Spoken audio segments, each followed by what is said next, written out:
My name is Kelly Harper, and I remember the exact moment I stopped being their daughter and became their enemy. It wasn't one big explosion. It was a slow boil heat rising over years of slights, silences, and smug superiority. But the tipping point, the final betrayal, happened last summer at the annual Harper family reunion in Charleston, South Carolina. That house Dad's prized colonial estate with its Greek columns, dark hardwood floors, and the scent of polished ego was the scene of my awakening. I arrived fashionably late. Not out of vanity, but because I needed to steel myself. I'd spent the morning reviewing discovery files for a federal case and the afternoon driving through storm-soaked highways. When I pulled up the long, tree-lined driveway, thunder cracked in the distance like a warning. Or maybe a promise. Inside, the party was already in full swing. Champagne flowed, laughter echoed through the halls, and the Harper name floated in the air like royalty. I wore black, a subtle rebellion in a sea of pastel. The moment I stepped inside, I felt eyes on me, judgmental, expectant, amused. And then came the comment. Dad was standing near the grand fireplace, surrounded by his usual entourage: Uncle Brent, Aunt Linda, some distant cousins from Connecticut who always acted like they'd discovered capitalism. His bourbon glass clinked as he raised it mid-sentence. "And she thinks she's a lawyer," he laughed, voice booming through the hall. He nudged Uncle Brent, who barked out a laugh like a trained seal. "Spent $250,000 on school. And what does she have to show for it? A little office in Savannah and a pile of student loans." The laughter spread like wildfire. My cheeks burned, but not from shame, from rage. I smiled, of course. That was always the game, smile and survive. But inside, I was a storm. Every word he said twisted like a blade in my ribs. "Meanwhile," Dad added, puffing his chest like a prize bull, "our star boy Ethan just launched his own firm in Boston. $4 million in funding in the first quarter. That's real business, that's real work. Kelly should take notes." I stood there, nodding, smiling, swallowing every curse that rose in my throat. Ethan stood beside him, smug as ever in his tailored navy suit, his designer watch flashing under the chandelier. He didn't even look at me. They didn't know, none of them did, that I'd already filed suit that very week. They didn't know that I had documents, witness testimony, and emails that could blow the roof off of Harper & Sons construction. They didn't know that the little office in Savannah wasn't so little anymore that I was lead counsel on a multi-million-dollar corruption case that just happened to name my father's company as its primary defendant. I'd spent the last 6 months investigating the Harper empire. What started as a strange tip from a whistleblower had grown into something monstrous. Bribery, embezzlement, falsified safety inspections, environmental violations, you name it. My father's company had touched every dirty dollar it could get its hands on. Ethan's firm, a shell corporation funded with laundered money, passed through at least 4 fake contracts. And here they were, parading around like royalty while mocking me for having the audacity to use my brain for justice. I didn't just want justice anymore. I wanted vengeance. Mom came up to me later, patting my arm like I was a wounded pet. "Try not to take it personally, sweetheart," she whispered. "Your father just has old-fashioned views." Old-fashioned views? He humiliated me in front of our entire bloodline. This wasn't a misunderstanding. It was war. "You look tired," she added. "Are you eating enough? You know, there's always a spot for you at the firm. Ethan could use some help with compliance." I stared at her, stunned. Compliance? That was rich. Did she even know that I'd subpoenaed his fake clients 3 weeks ago? That night, I didn't sleep. I sat in my guest room furnished like a museum of my teenage years and read through depositions. The audio files of bribed city inspectors made my stomach turn. The testimonies of injured workers whose reports were buried made my hands shake. But when I found the email Ethan had sent 2 years ago directly instructing someone to alter safety documentation for a bridge project in New Jersey, my jaw clenched so tight it hurt. People could have died. And they laughed at me for being a lawyer. That was the moment I chose not to hold back. I wasn't going to settle. I wasn't going to give them the dignity of silence. I was going to destroy everything they'd built. Piece by corrupt piece. 2 weeks later, I sat in a federal courtroom in Washington, D.C., stone-faced and calm, as the judge granted my request to freeze Harper and Sons' assets pending investigation. My father's lawyers had no idea what hit them. Ethan didn't even show up. I walked out of that courthouse with my heels clicking like gunfire on the marble. The press didn't know the full story yet. But they would. And when the headlines dropped, when the indictments came, when the Harper name turned from pride to poison, they'd all remember this moment. They'd remember me and they'd regret every laugh. It began with a file. An unmarked envelope, dropped anonymously through the slot of my law firm in Savannah, Georgia, early one rainy Thursday morning. The rain hadn't stopped for 2 days, and the air smelled of wet leaves and rot, a perfect metaphor for what I was about to uncover. My assistant Monica handed it to me with a raised eyebrow. No return address, no note. Just thick paper, slightly damp at the edges. Inside were copies of wire transfers, bank statements, property deeds, and internal invoices. At first glance, it looked like the leftovers of a bad accounting audit. But the more I looked, the more the pattern started to emerge. Shell companies tied to Harper and Sons construction. Payment loops that cycled funds through foreign accounts before reappearing as project costs. Contracts signed by dead people, tax filings altered mid-year. All of it woven together with the arrogance of men who thought they'd never be caught. And stamped at the top of several key documents, Ethan Harper, CEO, Harper Innovations. My hands went numb. It wasn't just financial fraud, it was theft. Theft from pension funds. Theft from federal infrastructure grants. Theft from taxpayers. One file alone showed a $1.2 million payout supposedly for bridge repairs in St. Louis redirected into a dummy account and then withdrawn in cash. The same cash, I later discovered, used to fund the down payment on my brother's penthouse in Boston's Back Bay, the one he bragged about at family dinners. The same project my father used to score a $3 million government contract. It was all rigged. Every cent soaked in blood and lies. At first I wanted justice. I spent nights poring over those documents, cross-referencing every name, every transaction, every signature. I matched signatures to contracts I knew were faked. I found whistleblower reports buried beneath layers of legal threats. I even contacted an old college friend who worked in forensic accounting in Chicago. He confirmed my worst suspicion. This was systemic. A full-blown conspiracy that stretched back 20 years. My family's wealth was a monument to corruption. And then Mom called. It was late. I'd been sleeping on my office couch, the lamp still glowing above a pile of red-marked folders. I answered, groggy. "Kelly," she said, her voice thin and tight. "Your father found out you've been poking around the company's records." I sat up, heart pounding. How? I don't know. Maybe someone told him, maybe he's just suspicious, but he said He said, "You're only doing this because you're angry you didn't marry well." That hit harder than I expected. And he said, her voice cracked a little, he said, "You should stop. Before you ruin what's left of your name." I didn't speak. The silence was loaded. What's left of my name? After everything they did to me, belittled my education, mocked my independence, celebrated my failures while parading Ethan like he was Jesus in a Hugo Boss suit, they still had the audacity to call me the problem. "I just thought you should know," she whispered. I hung up. That was the moment the scales tipped. Justice wasn't enough anymore. I didn't want an apology. I didn't want forgiveness. I wanted fire. I wanted the whole rotten empire to collapse under the weight of its lies.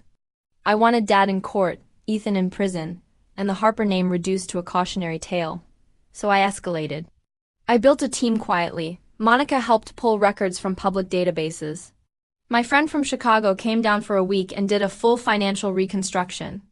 I even hired a private investigator, Richard Bell, an ex-FBI agent, who knew how to sniff out offshore accounts and fake contractors. He found 3 more shell companies linked to Ethan in Delaware, London, and Zurich. Together, we built a wall of evidence. Then I did something they never saw coming. I filed suit. Federal, not state. I went straight to Washington, D.C. and filed under the Racketeer Influenced and Corrupt Organizations Act. The name Harper and Sons Construction was listed first, followed by Ethan Harper, Douglas Harper, and 12 unnamed co-conspirators. I attached 612 pages of evidence. Within 48 hours, I received a call from a federal prosecutor. "I've never seen a civilian file this airtight," he said. "Where the hell did you get all this?" "Family business," I said and hung up. The next few weeks were chaos. Subpoenas went out. My father's assets were frozen. Ethan's startup, his precious legacy, was stripped of all funding pending investigation.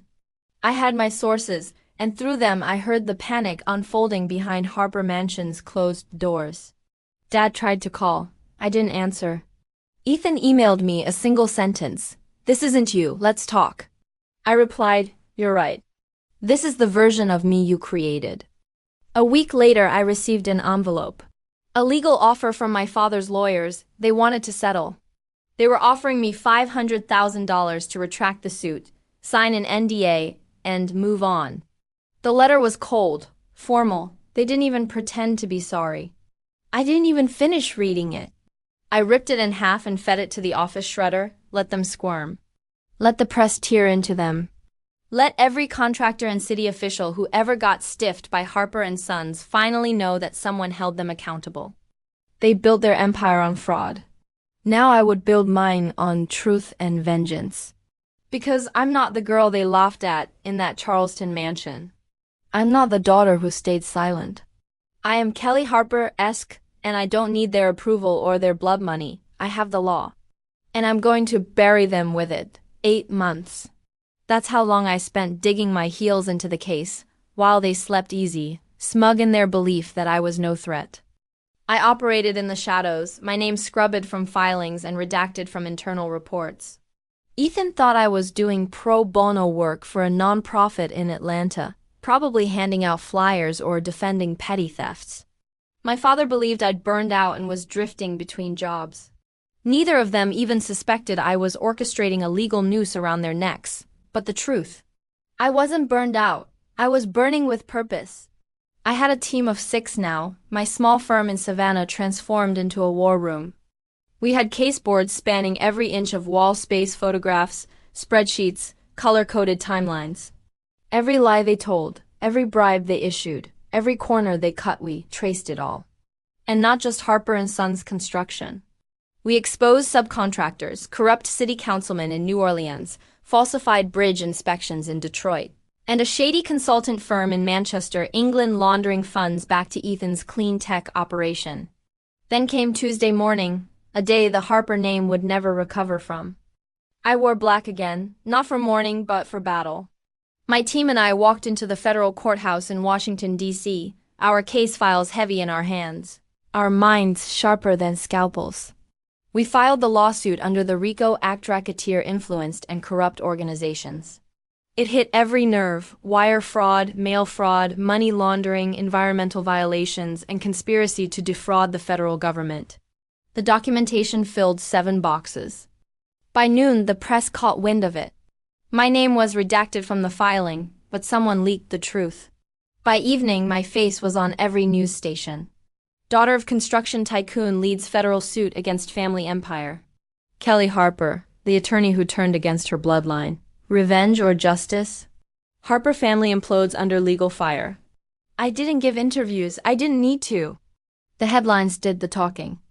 The public lapped it up. The fall of a wealthy dynasty always tastes sweeter when served by one of their own. I watched it all unfold from my office, legs crossed, drink in hand, while my phone lit up like a war zone. Dad called. I declined. Ethan sent a message. You've gone too far. You're destroying everything. I didn't reply. Instead, I forwarded his text to the prosecution team. It was tame but suggestive. Everything was now evidence. Then came the bribery attempt. A courier arrived at my office the next morning. A man in a charcoal suit handed me a sealed envelope from Sanders and Maddox, my father's personal legal firm. I opened it right there at the front desk, not even bothering to step into my office. Inside, a formal letter offering me a settlement for silence, a payoff. $500,000, a $500,000 to stop speaking, to retract my suit and pretend none of this ever happened. I didn't need to read the whole thing to know it was laced with arrogance, the same arrogance that built the Harper empire. As if I was just another problem that could be bought. I walked the envelope straight to the shredder. Then I called the lead federal prosecutor and added obstruction of justice to the case. Over the next 2 months, subpoenas flew like bullets. Ethan was forced to testify under oath. Dad's top accountant cracked under pressure and turned state's witness. Their longtime project manager, a snake named Graham Walker, provided recorded conversations implicating them both in fraudulent safety certifications for a tunnel in Philadelphia. When the court dates finally rolled around, the courtroom was packed. Public interest had exploded. The Harper family, once the pride of Southern real estate, was now synonymous with criminal greed. Dad sat across from me, still trying to look powerful in his gray suit, but I saw the cracks. The red in his eyes. The tremor in his hand when the judge addressed him directly. His lawyer tried to shift blame onto lower-level employees. Ethan sat to his left, pale and silent, his lawyer whispering into his ear like a handler for a dying dog. I took the stand. I laid it out in full, calm, clear, merciless. I explained the forged documents, the kickbacks, the environmental violations that left communities poisoned while Harper and Sons padded their pockets. I spoke as their daughter, as a former insider, as a lawyer. When I finished, the room was so quiet you could hear the scratch of a pen. Dad tried to glare at me, but it didn't land. He was already done. By the end of the trial, the court ruled Harper and Sons construction would be dissolved and its remaining assets liquidated. The judge issued a personal fine of $4.7 million against my father. Ethan was indicted on 5 federal counts and placed under house arrest until sentencing. The Harper mansion in Charleston was seized and listed for auction. The cars, the boats, the legacy, they were all stripped away. I watched it all happen, not with tears, with satisfaction. I took the check from one of my pro bono cases, a woman in Mobile, Alabama, whose husband was injured on one of Harper's uninspected job sites, and framed it, $1. It sits on my desk now, right beside a photo of me shaking hands with the Assistant Attorney General. With the money I'd earned through my legitimate firm, I bought a 4-bedroom home in Boulder, Colorado. It has skylights, hardwood floors, and a backyard full of aspen trees. Quiet, safe, mine. And when people ask about the Harpers, I tell them the truth. They laughed at me. They dismissed me. They tried to buy me, so I buried them. They say revenge changes you. That once you taste it, it becomes a drug you crave, never satisfied. I don't know if that's true for everyone. But for me, revenge didn't change me. It revealed me. After the verdict, after the empire fell, I didn't celebrate. Not the way people expected. There was no champagne, no victory party. Just me, standing in the silence of my new home in Boulder, Colorado, staring out the glass doors at the wind shaking the aspen trees. Everything was gone. Everything they built. The Harper name, once plastered across city projects and contractor awards, now lived in court transcripts and headlines. They called it the fall of the Harper dynasty. But it wasn't a fall, it was an execution, and I was the blade. I didn't return to Charleston. I didn't attend the auction when the family mansion was sold to a hedge fund investor from New York. I watched it online, expressionless, as the house was gutted, painted over, and rebranded as a historic investment. I'd lived there once, walked those marbled halls, been scolded in that dining room, belittled on that wraparound porch. Now it was someone else's burden. Ethan pled guilty. My brother, the golden son, the so-called visionary? He took a deal to avoid full prison time, 8 months in federal confinement in Oregon, followed by 5 years of probation and financial restitution. My father, Douglas Harper, appealed twice before finally being sentenced to 3 years and fined into near insolvency. His country club revoked his membership. His friends stopped answering his calls. He sent me a letter. Just 2 sentences. You think you've won? But all you've done is cut your own blood. I didn't respond. I didn't need to. He was wrong. I hadn't cut my own blood. I'd amputated a cancer. With the ashes of the Harper name still hot, I took what was mine and rebranded it. Harper Justice Group, a law firm built for every woman who had ever been told she was too emotional, too weak, too much. I hired only the best, women who had been passed over, underestimated, dismissed. Women who, like me, had learned to sharpen their pain into power. We opened our first office in Chicago, in a sleek glass building across from the federal courthouse. The second came 6 months later in New Orleans, and the third in Seattle. I was no longer just Kelly Harper, black sheep and outcast. I was Kelly Harper, ESQ managing partner, and the name they used to mock was now a warning. We didn't chase headlines. We hunted injustice. We took on corporations that polluted water in poor communities. We represented whistleblowers against billion-dollar tech giants. We exposed a pharmaceutical company in Texas for falsifying test results that endangered pregnant women. And we won. But revenge, it doesn't just leave your enemies bleeding. It scars you too. Last Christmas, I got a letter, handwritten. The cursive was familiar, looping, and clean. My mother, we hadn't spoken since the trial. She had stayed with my father far longer than I thought she would, but once the sentence came down, she filed for divorce and disappeared from the public eye. The letter was simple. They say you destroyed the family. I say you saved its soul. I'm proud of you, Kelly. Mom, I sat with that letter for hours, staring at the ink until my vision blurred. I cried not for the family I'd lost. That family had never really existed. I cried for the girl who once thought she had to earn their love. For the woman who had to set fire to everything just to breathe freely. In the months that followed, I had moments of doubt. Not regret, never that, but a strange emptiness. Victory was clean. Life after it, not so much. People ask me often if I missed my brother, if I'd ever speak to him again. The truth? No. Ethan had looked me in the eye year after year and laughed at my ambition. He let Dad humiliate me, even joined in. And when he knew their empire was corrupt, he didn't just keep quiet, he steered the ship further into the storm. He earned everything that happened to him. Still, I keep a copy of his indictment on my wall. Framed, in my office, not as a trophy. As a reminder. Because there are always more Harpers out there. More dynasties built on stolen money and silenced voices. And I plan to take every single one of them down, one case at a time. One lie at a time. They underestimated me because I wore heels and kept my hair long, because I didn't raise my voice or throw punches. Because I studied when they drank. Because I listened when they boasted. But they forgot something crucial. A woman with a cause doesn't need to scream. She just strikes precise, final, and with every intention to destroy. So now, when I walk into courtrooms, people look twice. They whisper. That's the one who took down her own father. That's the one who buried her brother. That's the one who rewrote her legacy. And they're right. I am Kelly Harper.